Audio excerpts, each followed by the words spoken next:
हातकणंगले आणि कोल्हापूर लोकसभा मतदारसंघात मतदानाची प्रक्रिया सुरळीत पार पाडून घेण्यासाठी आणि मतदानाच्या दिवशी कायदा सुव्यवस्था अबाधित ठेवण्यासाठी कोल्हापूर जिल्हा पोलिसांनी जय्यत तयारी केलेली आहे।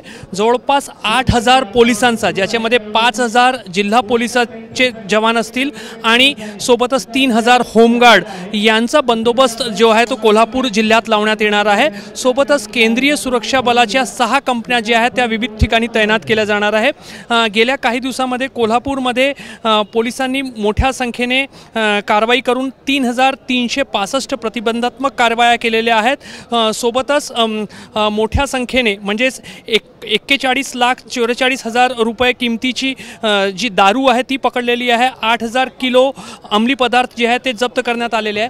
त्यामुळे मतदानाच्या दिवशी मतदानाची प्रक्रिया सुरळीत पार पडावी आणि कायदा सुव्यवस्था अबाधित राहावी याच्यासाठी पोलिसांची जी तैनाती आहे ती जिल्ह्यात विविध मतदान केंद्रावर आणि मतदान केंद्राच्या अवतीभोवती केली जात आहे आणि त्यासाठीच वेगवेगळ्या तालुक्यांमधून पोलीस जे आहेत ते आता मतदान पथक जे आहेत त्यांच्यासोबत रवाना होत आहे आणि शिरोडमध्येही मोठ्या संख्येने पोलिसांना बंदोबस्तासाठी अशा पद्धतीने पाठवलं जात आहे। तर मतदानाची प्रक्रिया हातकणंगले लोकसभा मतदारसंघ असेल, कोल्हापूर मतदारसंघ असेल, उद्या पार पडणार आहे।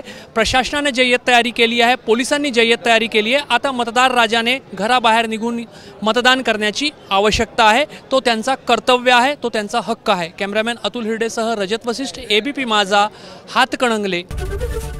एबीपी माझा, उघडा डोळे बघा नीट।